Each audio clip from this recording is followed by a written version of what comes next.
दुर्गा माँ का 9वां रूप माँ सिद्धिदात्री। सभी प्रकार की सिद्धियाँ देने वाली देवी है माँ सिद्धिदात्री। माँ दुर्गा जी की 9वीं शक्ति का नाम है माँ सिद्धिदात्री। ये सभी प्रकार की सिद्धियों को देने वाली है। नवरात्रि पूजन के 9वें दिन इनकी उपासना की जाती है। इस दिन शास्त्रीय विधि विधान और पूर्ण निष्ठा के साथ साधना करने वाले साधक को सभी सिद्धियों की प्राप्ति हो जाती है। सृष्टि में कुछ भी उसके लिए अगम्य नहीं रह जाता है। ब्रह्मांड पर पूर्ण विजय प्राप्त करने के सामर्थ्य उसमें आ जाती है। मार्कंडेय पुराण के अनुसार अनिमा, महिमा, गरिमा, लघिमा, प्राप्ति, प्राकाम्य, ईशित्व और वासित्व ये 8 सिद्धियाँ होती हैं। ब्रह्म वैवर्त पुराण के श्री कृष्ण जन्म खंड में यह संख्या 18 बताई गई है। तो इनके नाम कुछ इस प्रकार हैं: अनिमा, लघिमा, प्राप्ति, प्राकाम्य, महिमा, ईशित्व और वासित्व, सर्वकामवासीयता, सर्वज्ञत्व, दूरश्रवण, परकाय प्रवेशन, वाक्सिद्धि, कल्पवृक्षत्व, सृष्टि संहारकरण सामर्थ्य, अमरत्व, सर्वन्यायकत्व, भावना और सिद्धि। माँ सिद्धिदात्री भक्तों और साधकों को ये सभी सिद्धियाँ प्रदान करने में समर्थ हैं। देवी पुराण के अनुसार भगवान शिव ने इनकी कृपा से ही इन सिद्धियों को प्राप्त किया था। इनकी अनुकंपा से ही भगवान शिव का आधा शरीर देवी का हुआ था। इसी कारण वे लोक में अर्धनारीश्वर नाम से प्रसिद्ध हुए।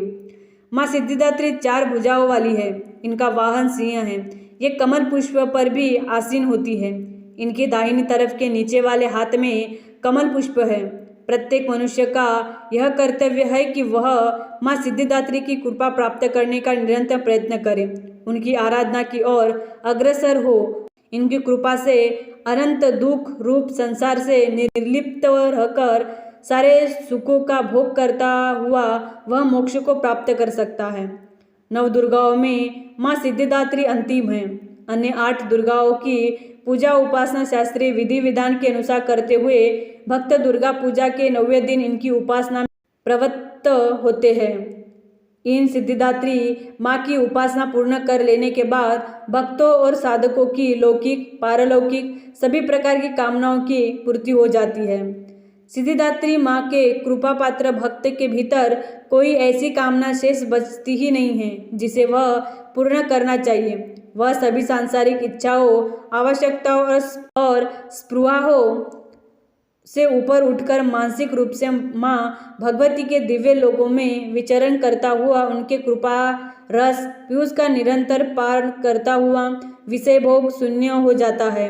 माँ भगवती का परम सानिध्य ही उसका सर्वस्व हो जाता है।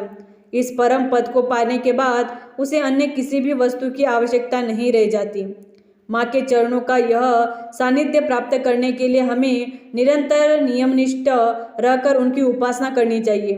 माँ भगवती का स्मरण, ध्यान, पूजन हमें संसार की आसरता का बोध कराते हुए वास्तविक परम शांतिदायक अमृत पद की ओर ले जाने वाला है। इनकी आराधना से जातक को अनिमा, लघिमा, प्राप्ति, प्राकाम्य, महिमा, ईशित्व, सर्वकामवासीयता, दूरश्रवण, परकामा प्रवेश, वाक्सिद्ध, अमरत्व, भावना सिद्धि आदि समस्त सिद्धियों 9 सिद्धियों की प्राप्ति होती है। आज के युग में इतना कठिन तप तो कोई नहीं कर सकता, लेकिन अपनी शक्ति अनुसार जब तप पूजा अर्चना कर कुछ तो माँ की कृपा का पात्र बनता ही है।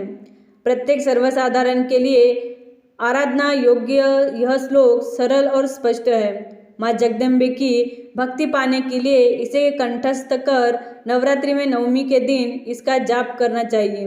या देवी सर्वभूतेषु माँ सिद्धिदात्री रूपेण संस्थिता नमस्तस्यै नमस्तस्यै नमस्तस्यै नमो नमः। अर्थात हे माँ सर्व विराजमान और माँ सिद्धिदात्री के रूप में प्रसिद्ध अम्बे, आपको मेरा बार बार प्रणाम है, या मैं आपको बारंबार प्रणाम करती हूँ। हे माँ मुझे अपनी कृपा का पात्र बनाओ। तो ये थी माँ दुर्गा का 9वां रूप यानी माँ सिद्धिदात्री की कथा। अगर वीडियो पसंद आए तो वीडियो को लाइक, शेयर और सब्सक्राइब जरूर करना।